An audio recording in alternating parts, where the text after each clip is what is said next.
Hello students, welcome to our channel. Students, आज हम class 6 Hindi new NCERT text book जिसका नाम है मल्हार, उसका चैप्टर 13 करेंगे। और चैप्टर 13 जो है पेड़ की बात है।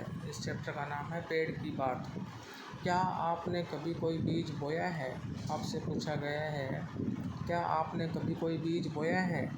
बीज से पेड़ बनने की कहानी बहुत रोचक है। बीज से जब पेड़ बनता है बड़ा होकर तो वो बहुत कहानी रोचक है। कैसे अंकुर फूटता है, पौधा बनता है, धीरे धीरे बढ़ता है और बड़ा पेड़ बन जाता है।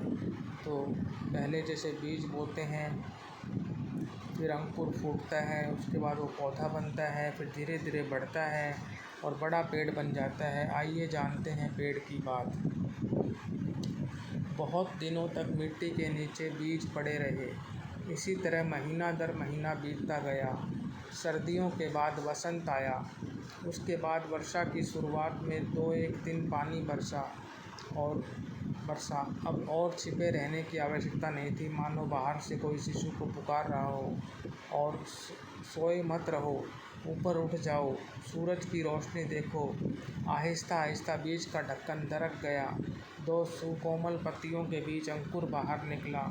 अंकुर का एक अंश नीचे माटी में मजबूती से गड़ गया और दूसरा अंश माटी भेद कर ऊपर की ओर उठा। क्या तुमने अंकुर को उठते देखा है? जैसे कोई शिशु अपना नन्हा सा सिर उठाकर आश्चर्य से नई दुनिया को देख रहा है। तो आपने देखा, बहुत दिनों तक मिट्टी के नीचे बीज पड़े रहे। इसी तरह महीना दर महीना बीतता गया। सर्दियों के बाद वसंत आया। उसके बाद वर्षा की शुरुआत में 2-1 दिन पानी बरसा। अब और छिपे रहने की आवश्यकता नहीं थी, मानो बाहर से कोई शिशु को पुकार रहा हो। और सोए मत रहो, ऊपर उठ जाओ, सूरज की रोशनी देखो। आहिस्ता आहिस्ता बीज का ढक्कन दरक गया। 2 कोमल पत्तियों के बीच अंकुर बाहर निकला। तो इस तरह से जो है अंकुर फूटा। अंकुर का एक अंश जो है नीचे माटी से मजबूती से गड़ गया और दूसरा अंश माटी भेद कर ऊपर की ओर उठा। क्या तुमने अंकुर को उठते देखा है? ये आपसे क्वेश्चन किया गया है, आपको इसका जवाब देना है। और ये ऐसे है जैसे कोई शिशु जो है अपना नन्हा सा सिर उठाकर आश्चर्य से नई दुनिया को देख रहा है। वृक्ष का अंकुर मिलने पर जो अंश माटी के भीतर प्रवेश करता है उसका नाम जड़ है। तो ये आप देखें कि वृक्ष का जब अंकुर निकलने पर जो अंश माटी के भीतर प्रवेश करता है उसका नाम जड़ है, उसे जड़ कहते हैं। और जो अंश ऊपर की ओर बढ़ता है उसे तना कहते हैं। तो ये रूट और स्टेम बोलते हैं हम इसको, जड़ रूट और स्टेम जो है तना। सभी पेड़ पौधों में जड़ व तना ये 2 भाग मिलेंगे। कोई भी पेड़ पौधे आप देखेंगे तो उसमें जड़ और तना ये 2 भाग मिलेंगे। यह एक आश्चर्य की बात है कि पेड़ पौधों को जिस तरह ही रखो, जड़ नीचे की ओर जाएगी व तना ऊपर की ओर उठेगा। तो यह एक आश्चर्य की बात है कि पेड़ या पौधों को जिस तरह ही रखो, जड़ नीचे की ओर जाएगी व तना ऊपर की ओर उठेगा। एक गमले में पौधा था। परीक्षण करने के लिए कुछ दिन गमले को औंधा लटकाए रखा। परीक्षण करने के लिए यानी एग्जामिनेशन करने के लिए कुछ दिन गमले को औंधा लटकाए रखा। पौधे का सिर नीचे की तरफ लटका रहा और जड़ ऊपर की ओर रही। क्या हुआ? जब ऐसा किया गया कि गमले को औंधा लटकाया गया तो पौधे का सिर नीचे की तरफ लटका रहा और जड़ ऊपर की ओर रही। 2-1 दिन बाद क्या देखता हूँ कि जैसे पौधे को सब भेद मालूम हो गया हो। उसकी सब पत्तियाँ और डालियाँ टेढ़ी होकर ऊपर की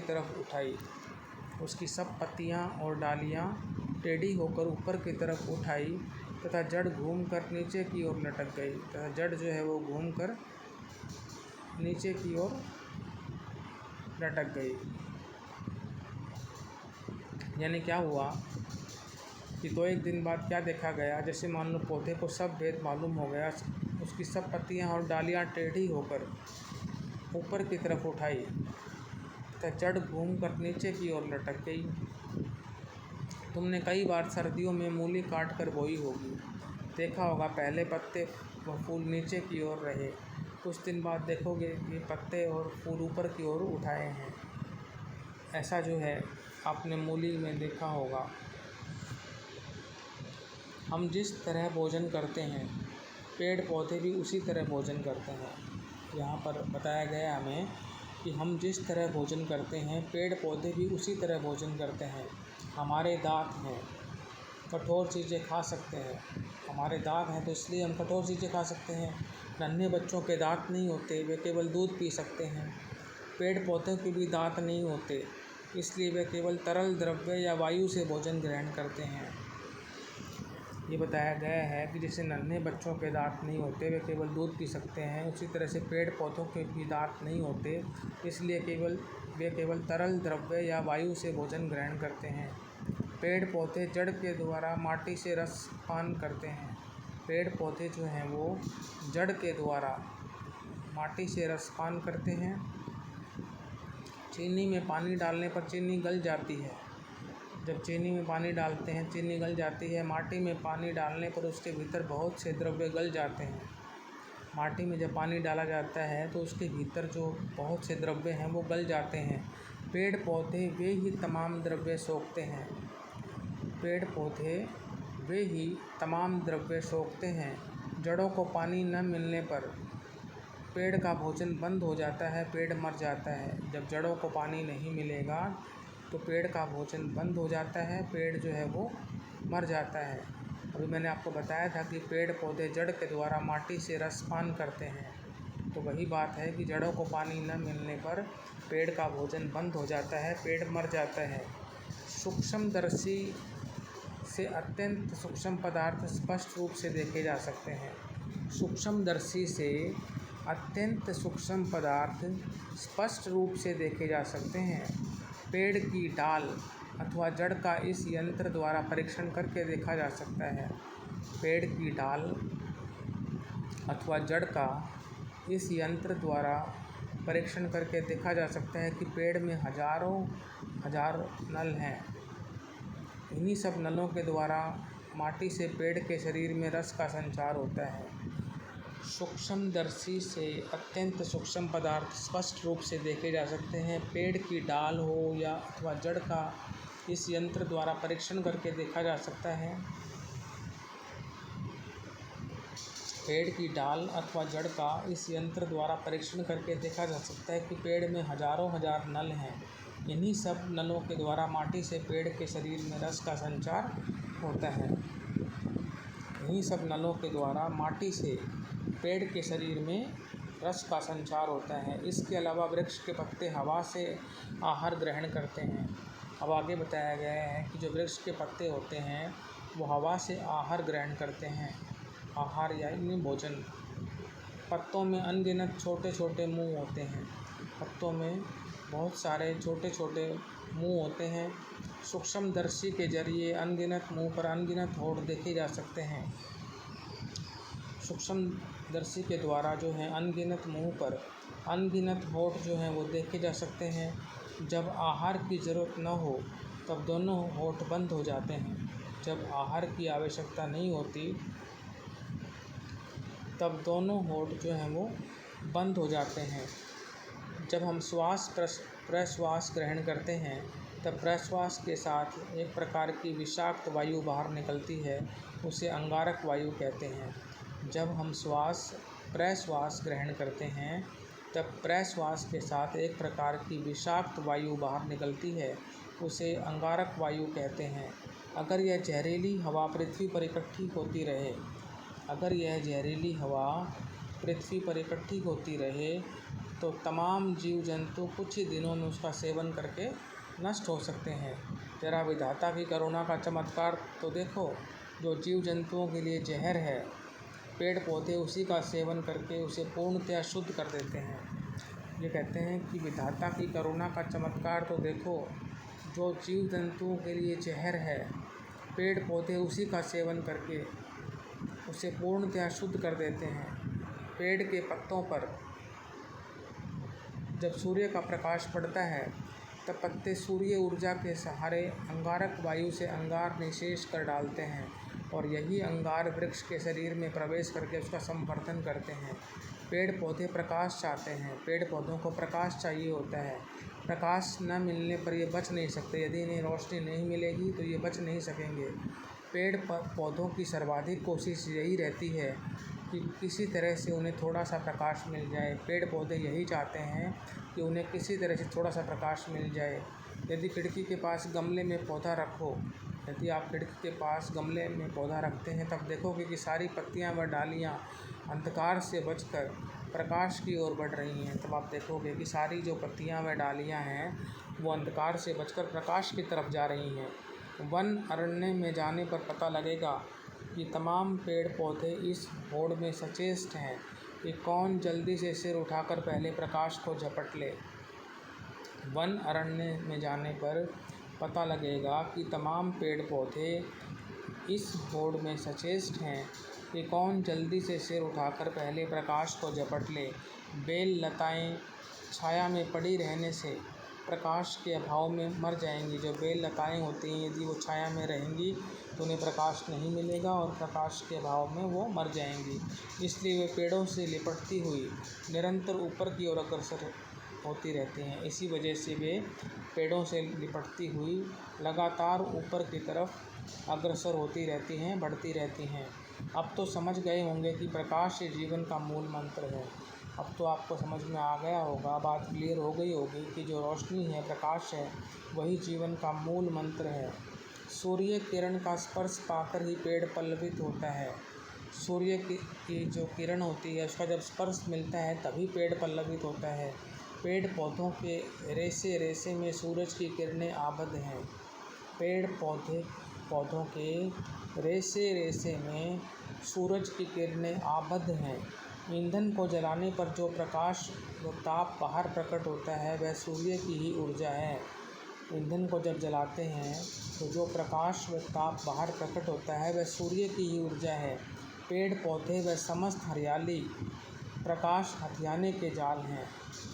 पेड़ पौधे व समस्त हरियाली वो प्रकाश को हथियाने के जाल हैं। पशु डांगर पेड़ पौधे या हरियाली खाकर अपने प्राणों का निर्वाह करते हैं।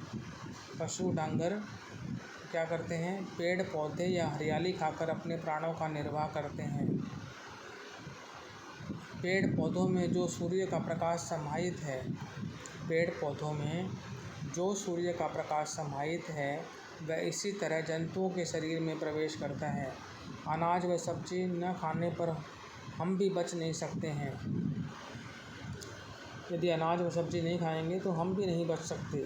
सोच कर देखा जाए तो हम भी प्रकाश की खुराक पाने पर ही जीवित हैं। यदि हम सोचें तो हम लोग भी जो हैं प्रकाश की खुराक पाने पर ही जीवित हैं।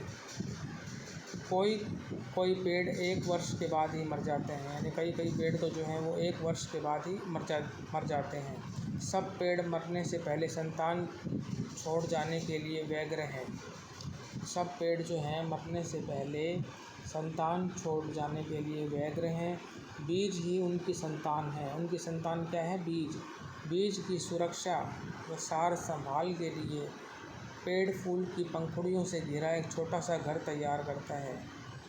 बीज की सुरक्षा व सार संभाल के लिए पेड़ जो क्या करता है? फूल की पंखुड़ियों से घिरा एक छोटा सा घर तैयार करता है। फूलों से आच्छादित होने पर पेड़ कितना सुंदर दिखलाई पड़ता है। जब पेड़ जो है फूलों से आच्छादित हो जाता है तो वो बहुत सुंदर लगता है। जैसे फूल के बहाने वह स्वयं हंस रहा हो, जैसे फूल के बहाने वह स्वयं मुस्कुरा रहा हो। फूल की तरह सुंदर चीज़ और क्या है? फूल की जैसी सुंदर चीज़ और क्या है? ज़रा सोचो तो। पेड़ पौधे तो मटमैली माटी से आहार व विषाक्त वायु से अंगारक ग्रहण करते हैं।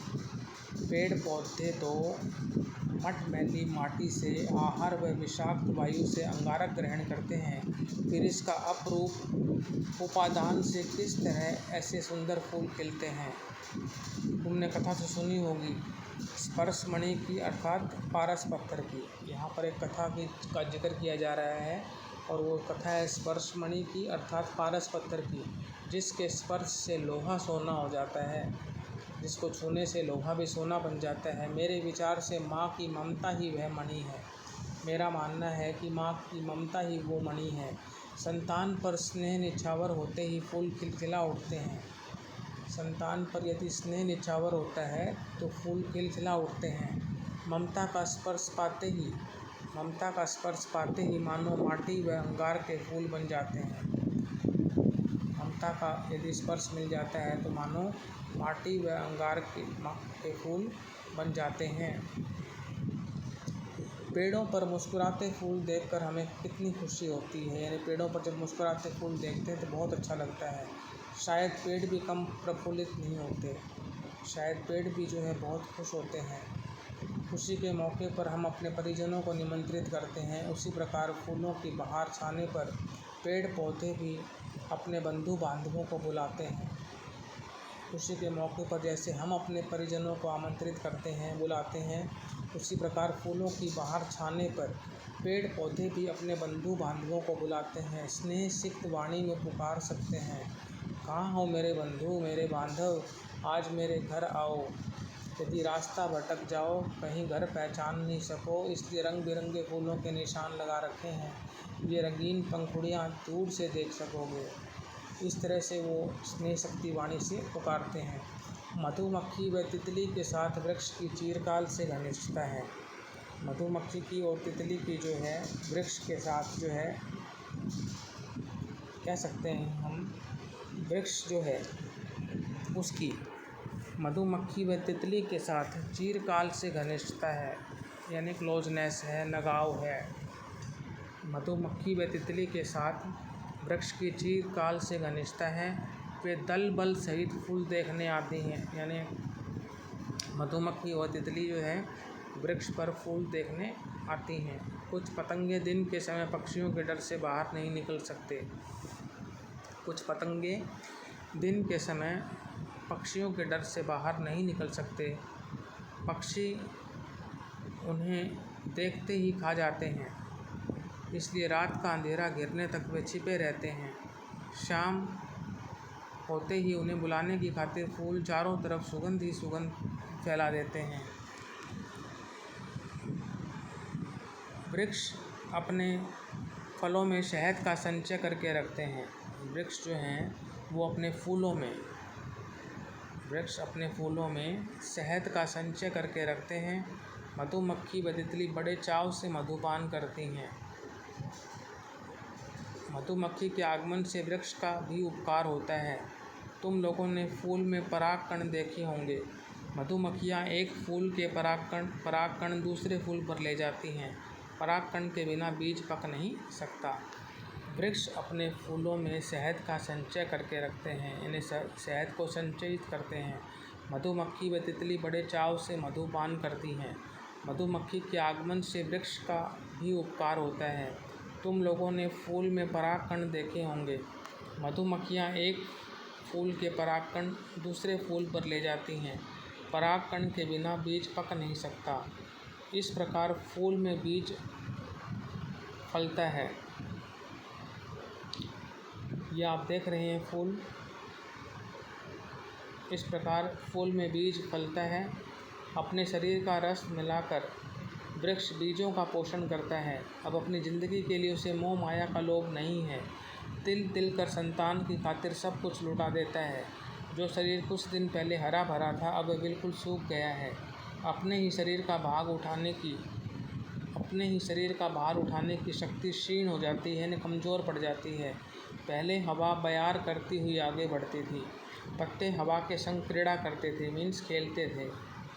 छोटी छोटी डालियाँ ताल ताल पर नाच उठती थी। जो छोटी छोटी डालियाँ हैं वो ताल ताल पर नाच उठती थी। अब सूखा पेड़ हवा का आघात सहन नहीं कर सकता, यानी जब पेड़ सूख जाता है तो वो हवा का आघात सहन नहीं कर सकता। हवा का बस एक थपेड़ा लगते ही वह थर थर काँपने लगता है। जब हवा का एक थपेड़ा लगता है तो वो सूखा पेड़ काँपने लगता है। एक एक करके सभी डालियाँ टूट पड़ती हैं। तो इस तरह से क्या होता है, एक एक डालियाँ जो हैं सभी टूट पड़ती हैं। अंत में एक दिन अकस्मात पेड़ जड़ सहित भूमि पर गिर पड़ता है। आखिर में इस तरह से क्या होता है कि एक दिन अकस्मात पेड़ जड़ सहित भूमि पर गिर पड़ता है। इस तरह संतान के लिए अपना जीवन न्यौछावर करके वृक्ष समाप्त हो जाता है। यानी जो एक वृक्ष की जो लाइफ होती है वो यही है कि वो संतान के लिए अपना जीवन न्यौछावर करके फिर वो समाप्त हो जाता है। तो इस तरह संतान के लिए अपना जीवन न्यौछावर करके वृक्ष समाप्त हो जाता है। ये पेड़ की बात लेखक जो हैं इसके जगदीश चंद्र बसु हैं और अनुवादक शंकर सेन हैं। लेखक से परिचय देख लेते हैं। प्रसिद्ध वैज्ञानिक जगदीश चंद्र बसु का बचपन प्रकृति का अवलोकन करते हुए बीता। पेड़ पौधों जीव जंतुओं से प्रेम करते हुए उनकी शिक्षा आरंभ हुई। वे जीव विज्ञान, भौतिक, वनस्पति विज्ञान तथा विज्ञान कथा लेखन में रुचि रखने वाले एक बहुविध व्यक्ति थे। उन्होंने सिद्ध किया कि पौधों का एक निश्चित जीवन चक्र व एक प्रजनन प्रणाली होती है और वे अपने परिवेश के प्रति जागरूक होते हैं। इस प्रकार वे यह स्थापित करने वाले विश्व के पहले व्यक्ति थे कि पौधे किसी भी अन्य जीव रूप के समान होते हैं। विज्ञान ऐसे विषय को विचित्रात्मक साहित्यिक स्वरूप प्रदान करने वाले विज्ञान जैसे विषय को भी चित्रात्मक साहित्यिक स्वरूप प्रदान करने वाले जगदीश चंद्र बसु ने सर्वप्रथम रेडियो तरंगों के द्वारा संचार स्थापित कर एक बड़ी वैज्ञानिक खोज की थी। पेड़ की बात का बांग्ला से हिंदी में अनुवाद शंकर सेन ने किया है। तो ये लेखक जगदीश चंद्र बसु हैं और अनुवादक शंकर सेन हैं। और इसके जो एक्सरसाइज है स्टूडेंट्स वो हम पार्ट से ये सब क्वेश्चंस जो हैं हम नेक्स्ट वीडियो में सॉल्व करेंगे। यदि आपको वीडियो अच्छा लगा है तो इसको लाइक करें, शेयर करें, चैनल को सब्सक्राइब करें। Thank you.